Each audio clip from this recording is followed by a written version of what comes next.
Warning, viewer discretion is advised.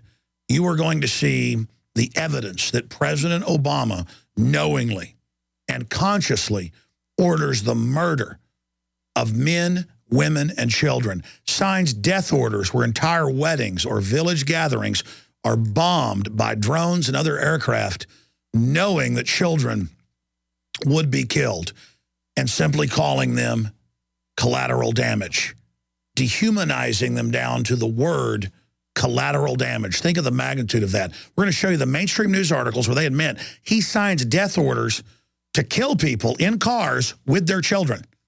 Even in the fictional Scarface, Tony Montana won't blow up the car when there's little kids in the back of it. You got to be really evil to do this. And we've just gotten to where it's passé, it's no big deal. And he has massively increased the drone strikes, even since the warmonger George W. Bush. And it is sickening and disgusting that Democrats, because he was given a peace prize, why not give Hitler one or Stalin? Because he's trendy, he's liberal, he's supposedly black. It's cool when he kills people and destroys Libya and now uses al-Qaeda against Syria. It's so sick. And then you have that as a backdrop while he gets up there and fake cries and says, we've got to ban guns. And he's assigned a new task force that outside of Congress is going to call to ban guns. And Reuters says, be a dictator, Obama. They came out today. Use executive orders and take people's semi-autos.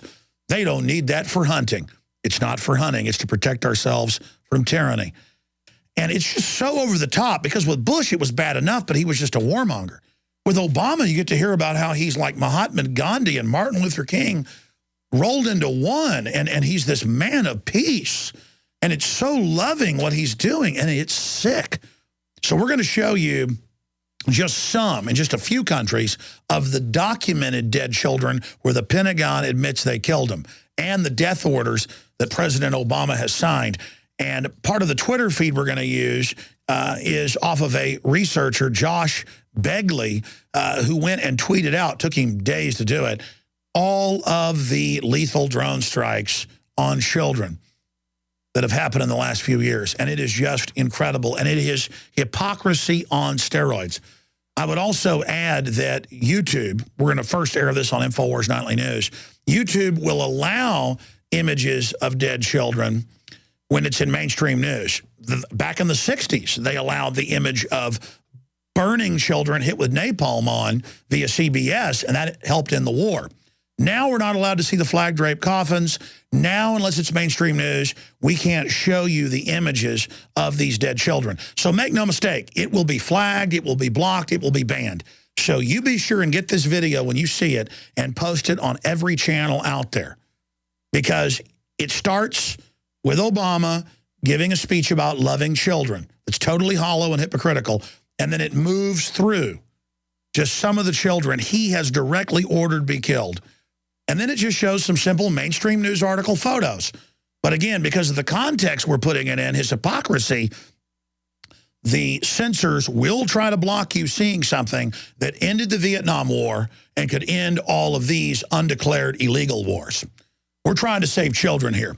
Not just the children killed at Sandy Hook, the 20, but the thousands killed by these illegal wars.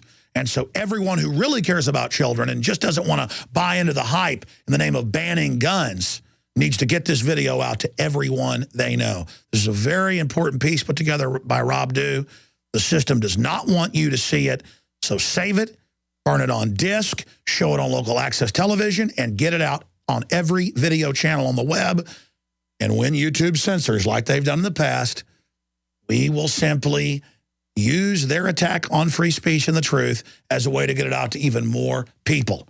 We use the enemy's actions against them. So here is the report. We gather here in memory of 20 beautiful children and 6 remarkable adults. They lost their lives in a school that could have been any school, in a quiet town full of good and decent people that could be any town in America. Here in Newtown, I come to offer the love and prayers of a nation.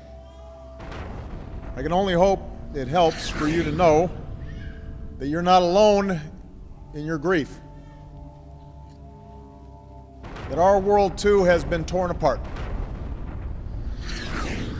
That all across this land of ours, we have wept with you. We've pulled our children tight. And you must know that whatever measure of comfort we can provide, we will provide. As a community, you've inspired us, Newtown. In the face of indescribable violence, in the face of unconscionable evil, you've looked out for each other. And you've cared for one another. And you've loved one another. This is how Newtown will be remembered.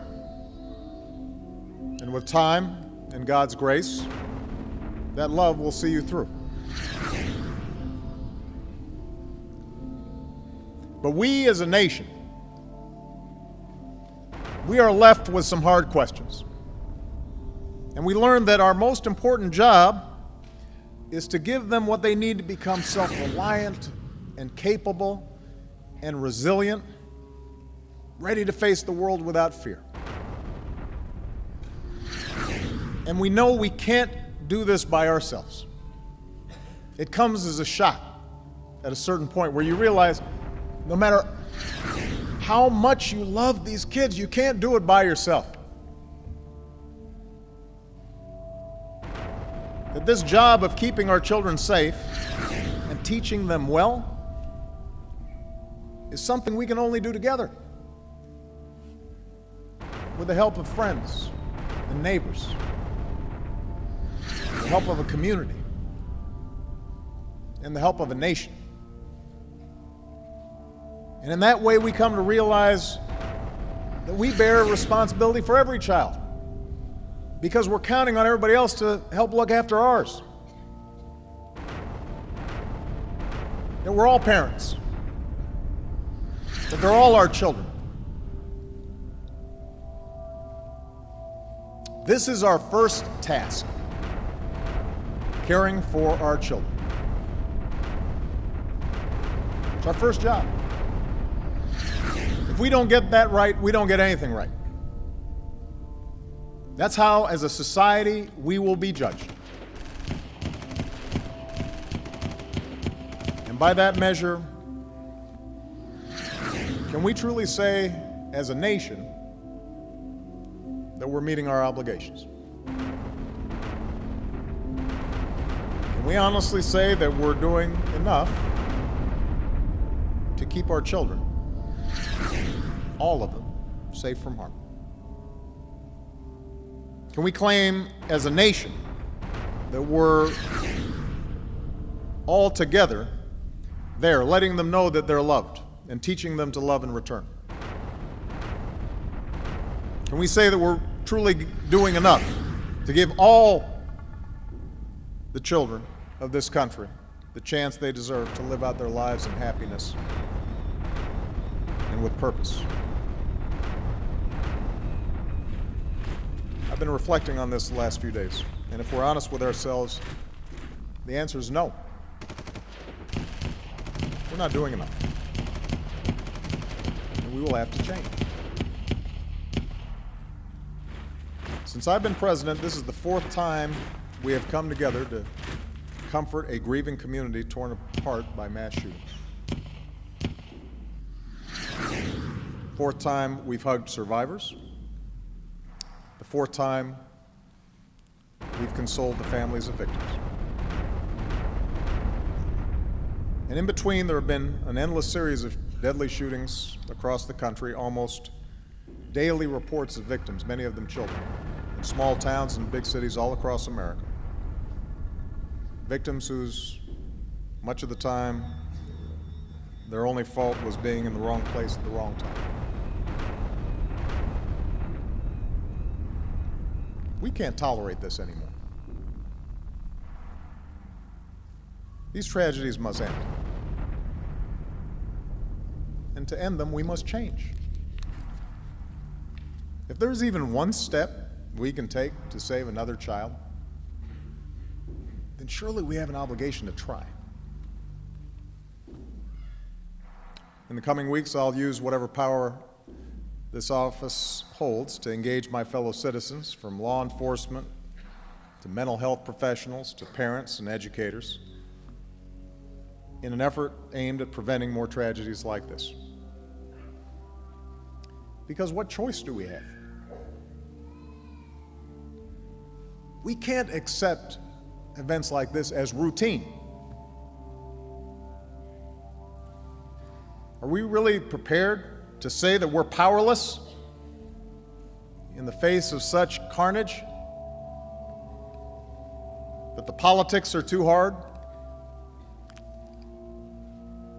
Are we prepared to say that such violence visited on our children year after year after year is somehow the price of our freedom? There's only one thing we can be sure of, and that is the love that we have for our children, for our families, for each other. The warmth of a small child's embrace. That is true. The memories we have of them, the joy that they bring,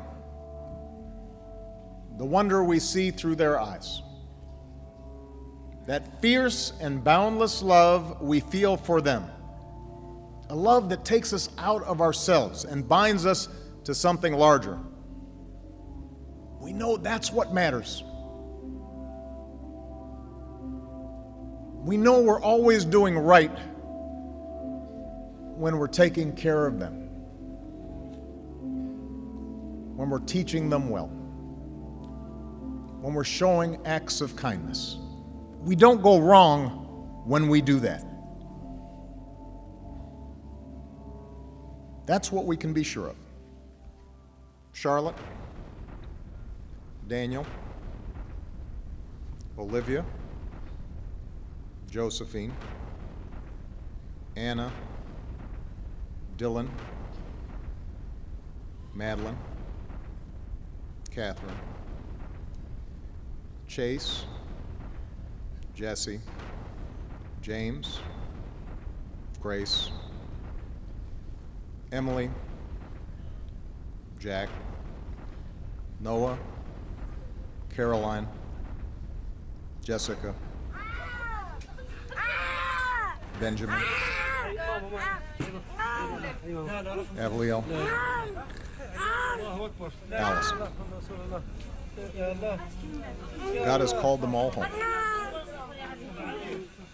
For those of us who remain, let us find the strength to carry on and make our country worthy of their memory.